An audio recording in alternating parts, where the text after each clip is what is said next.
Good evening. Italy was in search of a new government today for the 41st time since the end of World War II. Government number 40, headed by Prime Minister Arnaldo Forlani, collapsed yesterday under the weight of a most unusual scandal. The revelation that nearly 1,000 of Italy's elite, including 3 cabinet members, were allegedly members of an outlawed, super-secret, super-evil Masonic lodge called P2. Today, Italian President Sandro Pertini said he would call on a political leader tomorrow to form a new government, and all indications were that leader would again be Forlani. But it may not be quite that easy. Forlani is a member of the Christian Democrats, the party that has controlled the government for 36 years. But they have control through a coalition with the socialists and other parties. Will the others now allow the Christian Democrats to remain in charge? And what about the communists who have been chaffing for a larger role in the government? And what is this thing called P2 anyhow? What, in short, is going on in Italy? It's the question we ask tonight. Robert McNeil is off. Charlene Hunter-Galt is in New York. Charlene? Jim, the mysterious thing called P2, also known as propaganda due, D-U-E, was described by Italian magistrates as a state within a state. In addition to the 3 cabinet ministers, its reach extended to 2 undersecretaries, 30 members of parliament, military officers, diplomats, magistrates, professors, and journalists. The problem was not that so many leading members of government belonged to a Masonic lodge. It was that they belonged secretly, and in Italy, secret societies are illegal. What deepened suspicion about the group was the fact that the Grand Master of the lodge was millionaire industrialist Licio Gelli. Mr. Gelli, currently a fugitive, has been implicated in a number of dubious activities, including the fake kidnapping of convicted financier Michael Sindana, who had attempted to avoid trial in New York by fleeing to Europe. It was this investigation which turned up the list of names that brought down the Italian government. For some more details on Italy's crisis, we go now to Rodolfo Broncoli, U.S. correspondent for La Repubblica, a left liberal Italian newspaper published in Rome and Milan. First, Mr. Broncoli, what can you tell us about P2?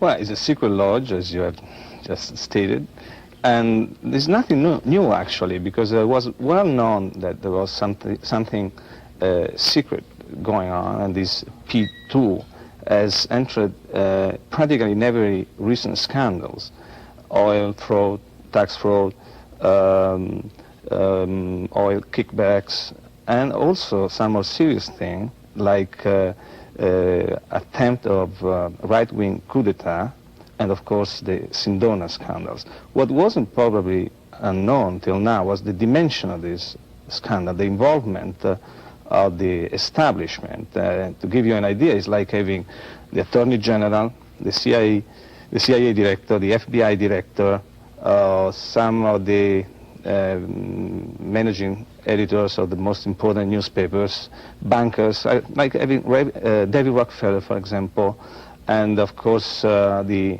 head of state-owned concerns, of the CBS Evening News, for example.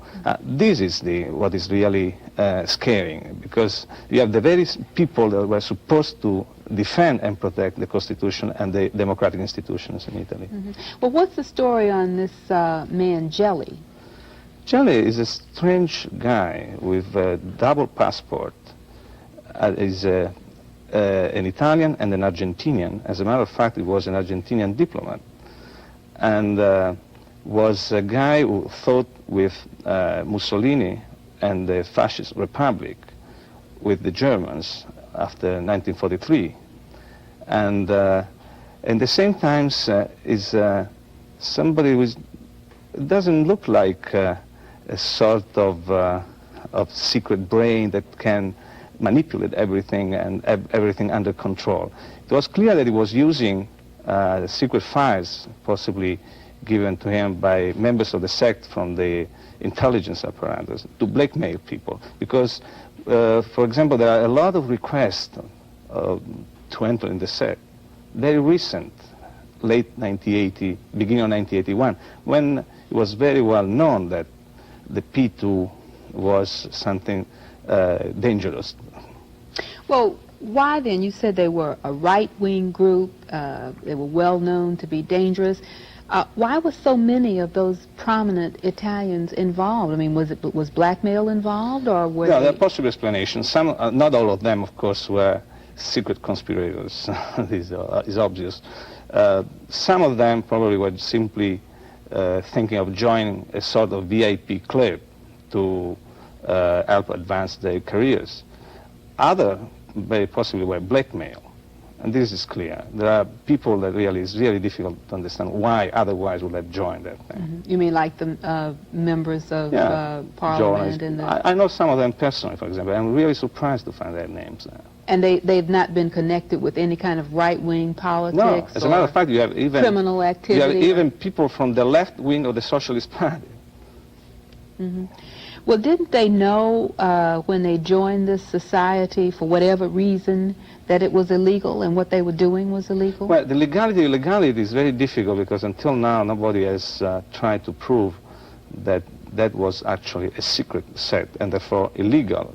That is something different from the Masonry and the other lodges that are legal. Mm-hmm. Well, so I don't know exactly if they can be charged of being members of an illegal sect knowing that it was illegal, but they must have known what really the P2 was. Just very briefly, you know, this country is so used to scandals and public ones. Why would a scandal like this be able to bring down the entire government? Because it's the scandal of the scandals. The whole establishment is involved in different degree.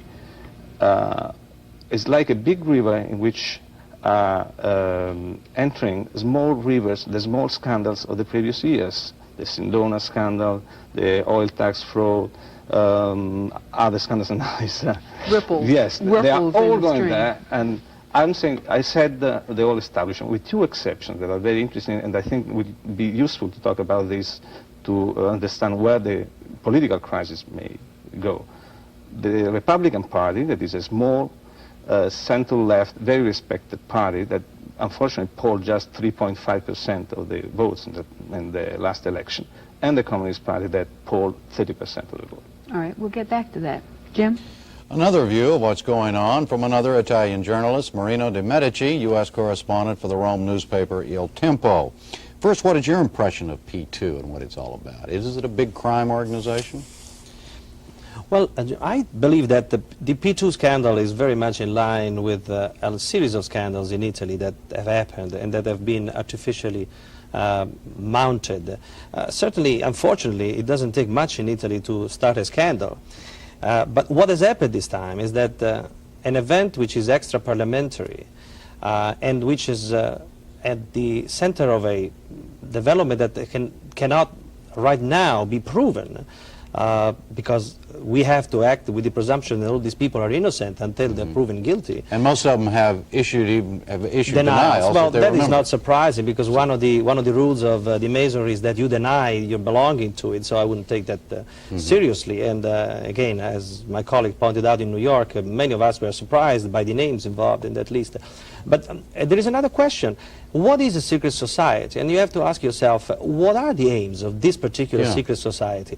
Now, there is an article of the Constitution, there is Article 18 of the Constitution, which spells out that a secret society is against the Republican order, against our system of democracy. But as in many other cases, this article of the Constitution was left not implemented. It was not implemented, like the right to strike. There are articles in the Constitution about the right to strike, and they were supposed to be implemented with regulations. That's perhaps a bad word. But as anybody who's gone to Italy in the recent years knows, there are lots of strikes. The matter of what constitutes a secret society, according to the Constitution, has not been resolved. Well, you know, I read today a quotation from one of the magistrates who was investigating P2, and the statement was made that this organization was set up to change the constitutional framework of Italy from a parliamentary form of government to a presidential form of government. Is that jive with what you have heard? Well, I am reporting things that I've heard myself. I have no definitive proof about this case. But again, if I go back to the question of aims, is it true that the aim of this society, secret society, was to create material that could, at one point or the other, be helpful in overthrowing the constituted order? Is it true that its members, or prospective members, in fact, were required to bring a secret document to its Grand Master? If this can be proven, indeed, then we can have a case for a conspiracy. I mean, everybody in this country knows that the conspiracy, in order to be persecuted, has to have an illegal aim. Now, we don't know. The Minister of Defense has said that no documents belonging to the state have been found in the archives of this organization. So that's all we have to go right now. Do you see a political similarity among these 1,000 people, or do you agree with Mr. Brancoli that that there were some leftists and some rightists? Do you see any pattern to these people? No, there is no pattern, except that has been pointed out. These people are people who belong to the elite, to the intellectual, banking, political elite of the country. There are two socialist members of this lodge, and one of them, in fact, is the only one, Chiquito, who has admitted belonging to the sect. He's the only one who has admitted it. Other people have admitted it implicitly, perhaps. The chief of staff of the Italian armed forces has resigned, although he denies belonging to the sect. The Minister of Justice, of course, has resigned. The head of a television channel has resigned. All these people, of course, are claiming not to be members. That there will have to be an investigation, but most importantly, as I said before, we have to understand what makes up this secret society, because it's not so secret as it has been said. These people had parties and cocktails at the Excelsior Hotel right across the American embassy, and I'm not at all sure that the American diplomats were not invited at one point to join the party. So a party that was openly given by P2? Yes, well, the P2 is part of the Grand Orient, which is the Italian umbrella organization for the Italian Masonry. So it's not much of a secret. And then remember, you're dealing with Italy, which is not only the country of Machiavelli, who set out the principles of modern political science in a way, but also the country of Cagliostro, a man whose intrigues and machinations are famous, and Italians are bound to enlarge these things and to make it even murkier than it is. You think, in other words, there's still an awful lot to be learned about all of this? Absolutely, but the right way to go about it before provoking a government crisis over this issue would be to find out exactly what this organization was up to. Now, Prime Minister Forlani has done the right thing in my mind. He has called on three very well-known jurists, including the former head of the Italian Constitutional Court, to investigate the issue and decide whether indeed the parameters of a secret society in violation of the Constitution, specifically of Article 18, can be found. All right. Thank you. Charlene? Now, for a different perspective, we go to a veteran observer of Italian affairs. He is Peter Lang, Associate Professor of Government at Harvard and Research Associate at the Center for European Studies. Dr. Lang, why was this government so vulnerable? Well, I don't actually think this government was much more vulnerable than any other than, I would say, most importantly, the ambitions of the Socialist Party. That is, the Socialist ambitions have been growing, and as the Socialist ambitions have grown, any coalition which included the Socialists but did not give to them the role that they would like to have was vulnerable to their using a scandal or some such thing to withdraw from the coalition and attempt to up the ante, so to speak. Is there any, the question that keeps coming up to my mind is why now this thing was provoked? If everybody knew, as Mr. De Medici just said, about P2 and everything, I mean, is there any suggestion that there is political opportunism at work here? Or? Well, if we use opportunism to mean taking advantages of opportunities, then or creating them, then there certainly is some political opportunism involved. Why now? I think a list with hundreds of names has a different impact than parties at the Excelsior Hotel. But I mean, in terms of the government itself and its vulnerability, is it particularly vulnerable to something like this? I think the socialist ambitions are particularly high at the moment, I would say that. I think that the results of the Italian referendum a couple of weeks ago, the results in France, a general sense that this government had kind of run its course, that it wasn't functioning very well, a certain greater willingness of the communists to support some initiative taken by the Socialist Party. All of those things, I think, have fed the ambitions of Mr. Craxi to become Prime Minister. The head of the Socialist Party, to become Prime Minister or to attempt to become Prime Minister. And this crisis these revelations provided an opportunity. And so you think that politics is really fanning the flames of something that might have died. I mean, for example, why wasn't Forlani allowed to simply replace the tarnished ministers instead of bringing down the whole government? There were 3 ministers involved. Well, I think for 2 reasons. One, because the opportunity presented itself and it needed to be taken. And 2, because a reshuffling of the government, which that might have constituted, might have delayed any response, new opportunity arising where the socialists could try to translate this policy longer than they wished. I think that they had been planning, obviously this is speculation, but looking at the way things had been going, sometime during the summer or early fall to attempt to shift the coalition and bring, for the first time, after all, this is not a petty ambition, this is for the first time in the post-war period to bring a non-Christian Democrat as a prime minister of Italy. Well, the speculation is that Forlani is likely to be named tomorrow to head the new government, and he is a Christian Democrat. I mean, is he going to be able to put together a government that can work, and can the Christian Democrats hold on to it? Well, I would doubt very seriously that he can put together a government, at least as the first person nominated. That I would doubt that. Whether the Christian Democrats will be able to hold on to the prime ministership at the end of this crisis is more difficult to answer. It's very dangerous to bet against the endurance of the Christian Democrats. They've endured very well in the face of an awful lot of scandals and other forms of political problems. Nonetheless, I would say the probabilities may be higher this time around than they have been for a while. And the communists, does this open the door they've been waiting for? No, I think that the most it might do is give them some greater voice from the outside with a new coalition which might be formed. I think it's very, very unlikely that their basic position with respect to the government would change. All right. Jim? Finally, Italy's political future is seen by Michael Harrison, Associate Professor of European Studies at the Johns Hopkins School of Advanced International Studies, who has written extensively on Italian politics. First, would you explain to the non-Italian layman why a man would resign, his government would fall, Mr. Forlani I'm referring to, and now 24 hours later be asked to form a new government? Well, there's been a growing sense of the weakness of this particular government, especially in the face of expected economic difficulties in Italy over the summer and indeed over the next 2 years. The economy has been looking very weak, although it's been strong over the past year or two. In this case, as Peter Lang quite correctly pointed out, I believe it was technically the socialists who refused to attend a meeting of the current cabinet in order to decide about resignations of particular ministers in order to keep the entire government together. So it in fact is a socialist action, certainly determined by Craxi, that has caused the resignation of this government. I don't believe it was Forlani's own choice. And the socialists broke the solidarity of the cabinet in this case, and they obviously expect to profit from the political machinations that will take place now. Do you agree with Peter Lang that Forlani is going to have trouble putting this thing together?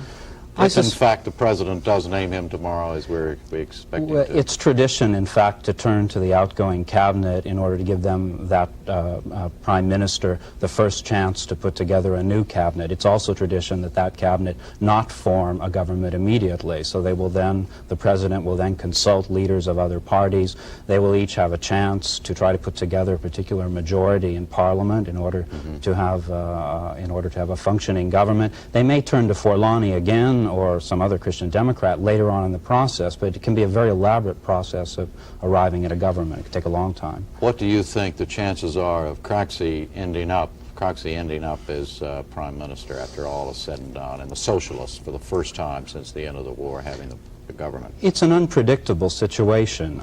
It may be their best chance. Craxi and his party had a congress at Palermo last month, and he came out as the unquestioned leader of the party, and the party's very solidly behind him. And he certainly is an extremely ambitious and tactically very clever Italian politician, and he may be able to profit from a sense of disillusionment on the part of the public and a loss of confidence on the part of the Christian Democrats. On the other hand, I don't really see any particular reason why the Christian Democrats, unless they as a party become very involved in this scandal, and in fact, although there may have been some Christian Democrats who were the members of this lodge, I believe the statutes of the party forbid Christian Democrats to belong to the Freemasons. So as a party as a whole, they don't support them, so I don't know that they'll be so tainted Well, the stories I read today indicated there were some Christian Democrats, but there were also many socialists on that list of that magic list of 1,000 as well. Let me ask you finally, what is your own best guess as far as a scenario in terms of how this thing's going to sort itself out? I'm talking now about the government and how it's going to end up. I suspect the best guess is we'll end up with another Christian Democratic government, perhaps extending itself to another party such as the Liberals. This has already been discussed, to go from a four-party to five-party coalition. That would probably be the safest estimate, but it is an unpredictable situation, and we could have another outcome. Thank you. Charlene?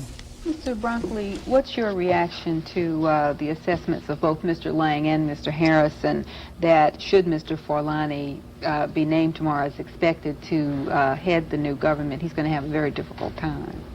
Well, that's obvious, given the situation. But I would like to remind that something that has not been mentioned so far, and the fact is that the 25th of June, there is a local election in Italy involving local governments in cities like Rome and Genoa, and regional government in Sicily. All in all, 10 million voters is a very large sample, is 1/4 of the Italian electorate.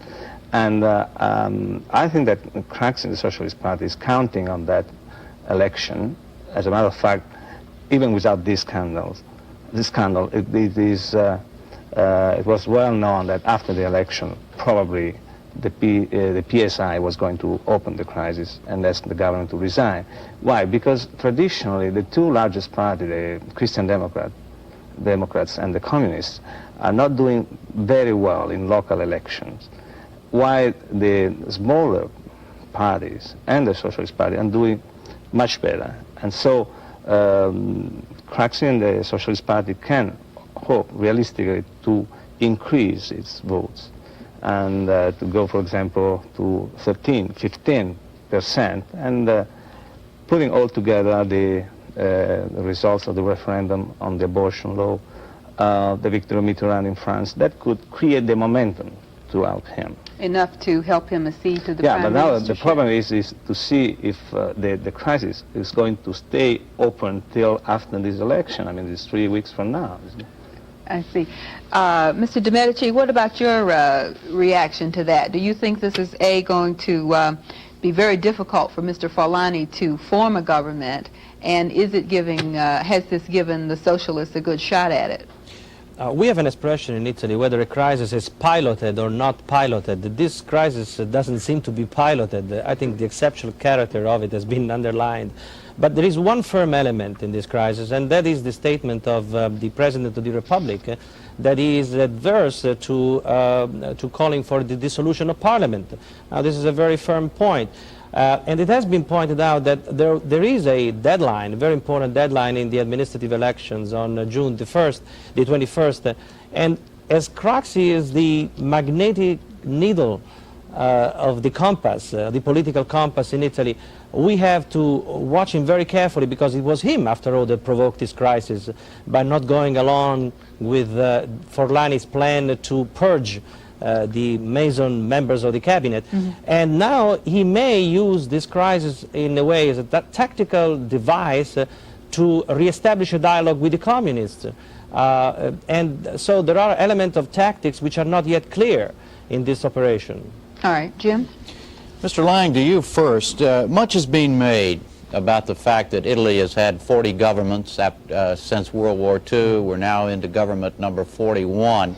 What is there about Italian politics that causes it to change so often, and is that in fact a bad thing, or what is it? Well, I would have said actually the bad thing is that underlying those 41 changes of government, there's been basically great stability in the party which is governed. I would say more of the problems of Italian politics are linked to the absence of any real alternates in government than to the repeated turnover of governments. Now, this is not to suggest that the rapid turnover in governments doesn't create some instability, but it's also worth remembering, for instance, that some ministers have stayed in office for very long periods of time, just moving from one government to the next caretaker government to the next government and so forth. And often these have been in some of the critical ministries, defense, the Ministry of State, Justice, and things of that sort. So underlying this flux at the surface, there's been an enormous amount of stability, and one could really, I think, argue too much stability in terms of generating the kind of competitive logic within Italy and between the parties, the kind of competition that might have produced better government, more effective government, and perhaps also fewer crises of this sort. Mm-hmm. You agree with that, Mr. Harrison? Oh, yes, and especially in recent months, we've had a buildup of scandals that, in terms of state management of the country. There was the incredibly inept handling of the earthquake last year. Last week was a week of two major scandals. There were the indictment and imprisonment of leaders of the Milan banking and financial establishment, which may or may not be somehow vaguely connected to this, and then it was completely swept off the front pages the next day by this P2 scandal itself. So the whole country and the elite of the country that are centered in the Christian Democratic Party, but go through the parties that have governed in Italy over the last years, are implicated by what has been happening there. And I think the loss of public confidence, and I'm not sure the socialists will be the beneficiaries of this because they have been governing and they are implicated themselves. Who will be the beneficiary of all this, Mr. De Medici? I believe that the Communist Party will benefit, if for no other reason that they will be appealing to a vast group of sympathizers or disaffected people, or people who see the plots under every corner, in every corner. I think that they will benefit. Now, whether this will... what will the result of that benefit be? Well, I think some credibility in their campaign. Now, what they have done, they have accused the government, of course, of being implicitly involved in this crisis, because the l'Unità, the party organ, has called for an investigation of the factual responsibilities of the government. What are the factual responsibilities of the government in this scandal, beside the fact that two of its cabinet members happen to be members of it? So it's hard to see, first prima facie, where Forlani is responsible for this thing and why he should resign, as it was correctly pointed out at the beginning of this broadcast. Do you agree, Mr. Brancoli, that the communists stand to gain the most? Yes, but in practical terms, probably it's the Republican Party that may gain the most, because it's in a central position today. It's not tainted by this scandal. It's small but very well respected, and is a member of the coalition. And if Craxi fail and the Christian Democratic fail, then you may have a prime minister who is Republican. Right. Gentlemen in New York, thank you very much. Gentlemen here, thank you, and good night, Charlene. Good night, Jim. And we'll see you tomorrow night. I'm Jim Lehrer. Thank you and good night.